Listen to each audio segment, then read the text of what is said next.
अश्वत्थामा बलि व्यासो हनुमान च विभीषण कृपा परशुरामश्च सप्तेत चिरजीवन।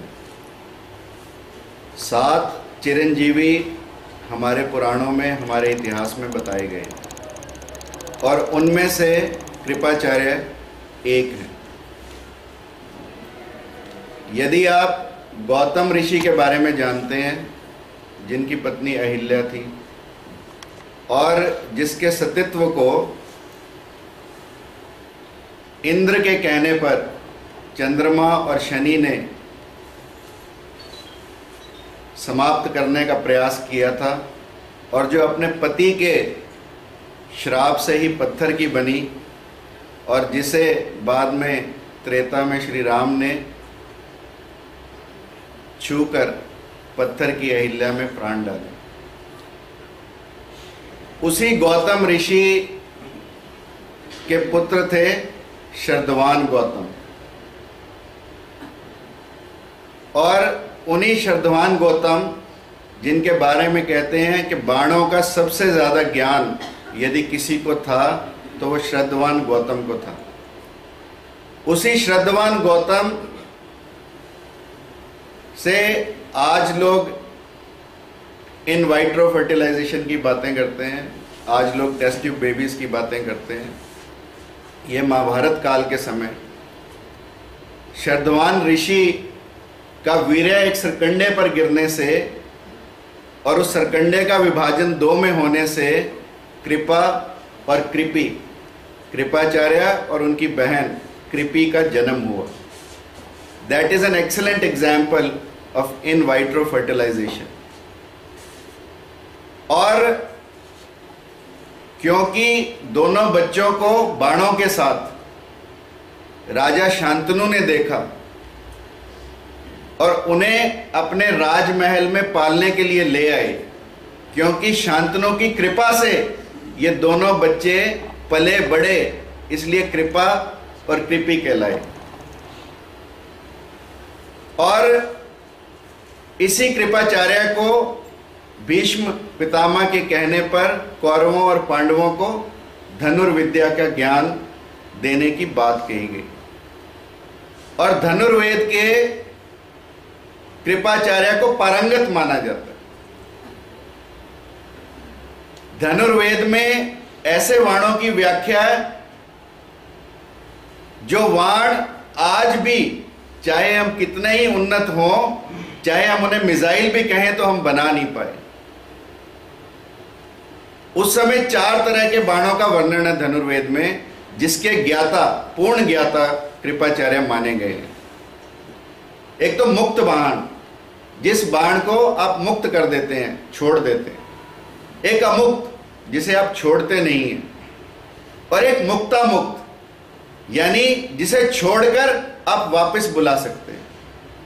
आज कोई भी ऐसा मिसाइल आपके पास नहीं है जिसे यदि आप छोड़ दें तो आप वापस बुला पाए, परंतु धनुर्वेद में ऐसे बाणों की व्याख्या है जिनको छोड़कर आप वापस बुला सकते हैं। इसी तरह से मंत्रयुक्त, मंत्रयुक्त मतलब आज प्रोग्राम्ड, तो हम ऑफ कोर्स हमारे पास प्रोग्राम्ड मिसाइल्स हैं। If we fix them with the program we can target the particular thing. So that time also they were available. That means, that goes on to prove that Indian culture was as rich 5,000 years ago at least, which the Western world also agrees. We have come to these missiles in last 30-40 years. But Indians used all these things at least 5,000 years ago. That goes on to prove. और कृपाचार्य को इन सब का ज्ञान था, इन सब के ज्ञाता थे। कृपाचार्य की बहन कृपी की शादी द्रोण से हुई। द्रोण भारद्वाज ऋषि के पुत्र थे। द्रोण भी इन वाइट्रो फर्टिलाइजेशन का एक नमूना है। कहते हैं भारद्वाज ऋषि जब स्नान कर रहे थे गंगा में, तो घृताची नाम की एक देव कन्या कह लो या इंद्र की भेजी कोई कन्या कह लो, तो वो दिखाई दी, उनका वीर्य सक्लित हुआ और उन्होंने यज्ञ पात्र में उसे रख लिया, और उस यज्ञ पात्र से द्रोण की उत्पत्ति हुई। क्योंकि उत्पत्ति द्रोण से हुई इसलिए द्रोण कहलाए।